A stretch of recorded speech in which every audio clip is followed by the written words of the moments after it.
ఈరోజు జరుపుకుంటున్నారు. ఖచ్చితంగా కాంగ్రెస్ పార్టీ ఏ హామీ అయితే ఎన్నికల ముందు ఇచ్చిందో ఆ హామీలను నిలబెట్టుకుంటున్నది.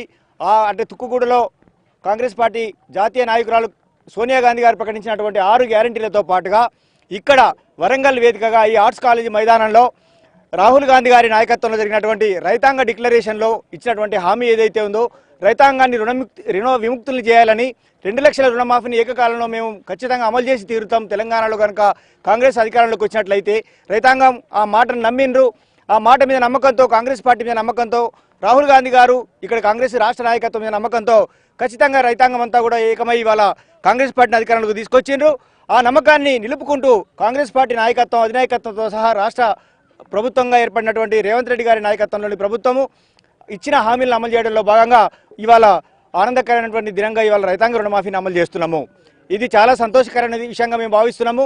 ఎన్ని ఆర్థిక ఇబ్బందులున్నా మీ అందరికీ తెలుసు, రాష్ట్ర ప్రజలందరికీ కూడా తెలుసు.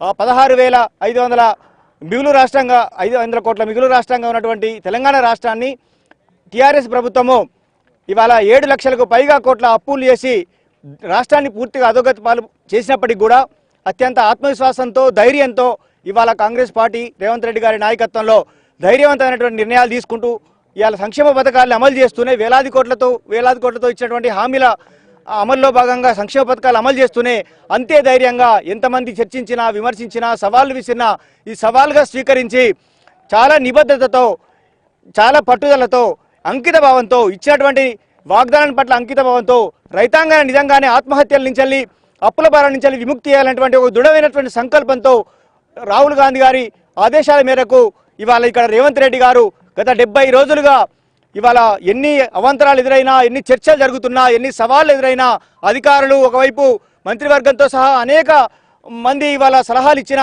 అప్పుల పరంగా ఉన్నటువంటి రాష్ట్రాన్ని మనం ఎట్లా ఇన్ని వేల కోట్ల రూపాయలు 31,000 కోట్ల రూపాయల రుణమాఫీ చేయడానికి కాంగ్రెస్ పార్టీ వాళ్ళు నిర్ణయించిన తర్వాత దీని మీద అనేక చర్చలు జరిగినా ఏమాత్రం వెనక్కి తగ్గకుండా ఇచ్చే మాట కట్టుబడి ఇవాళ రేవంత్ రెడ్డి గారు ఇవాళ రాష్ట్ర ప్రభుత్వము ఈ రైతాంగ రుణమాఫీకి సిద్ధపడింది. ఏకకాలంలో రైతాంగానికి 2 లక్షల రుణమాఫీ చేయడం అనేది దేశ చరిత్రలో కూడా ఇది మొట్టమొదటిదని మేము తెలియజేస్తున్నాము. ఇవాళ నిజంగానే తెలంగాణ మేము ఇలా మా రేవంత్ రెడ్డి గారు ముఖ్యమంత్రి గారు చెప్తున్నారు, మా రాష్ట్ర ప్రభుత్వం చెప్తున్నది, మా కాంగ్రెస్ పార్టీ కూడా చెప్తున్నది, దేశంలో నిజంగానే రైతాంగ విషయంలో, వ్యవసాయాభివృద్ధి విషయంలో, సంక్షేమ విషయంలో తెలంగాణను ఒక మోడల్గా దేశంలో నిలబెట్టాలనేది మా పార్టీ లక్ష్యము, మా ప్రభుత్వ లక్ష్యము. ఆ దిశలో మేమంతా ముందుకెళ్తున్నాం. ఇవాళ మీరు చెప్పండి, ఇదే వేదిక నుంచి ఒక వరంగల్ నేతగా ఉన్నారు, మీ వరంగల్ వేదిక నుంచి ఆయన 2 లక్షల రుణమాఫీ మాట ఇచ్చారు. ఈ రోజున ఆ మాటను రేవంత్ రెడ్డి నిలుపుకున్నారు. ఎట్లా చూస్తున్నారు? ఈ జిల్లా నేతగా ఎట్లా చూస్తున్నారు?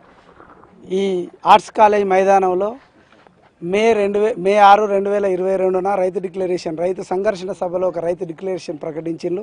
దాంట్లో భాగంగా 2 లక్షల రుణమాఫీని చేసి తెలంగాణలో ఉన్నటువంటి రైతాంగానికి ఒక విముక్తి కల్పించి, గత ప్రభుత్వం కేసీఆర్ ప్రభుత్వం 9 ఏళ్ల పాటు పాలించినా కూడా ₹1,00,000 రుణమాఫీని ప్రకటించి విడతల వారి పేరుతో వడ్డీలు మిగిల్చి అసలు పోయి రుణ విముక్తిని చేయలేకపోయినటువంటి party TRS party, BRS party ఉంటే దాని నుంచి విముక్తపరచాలి.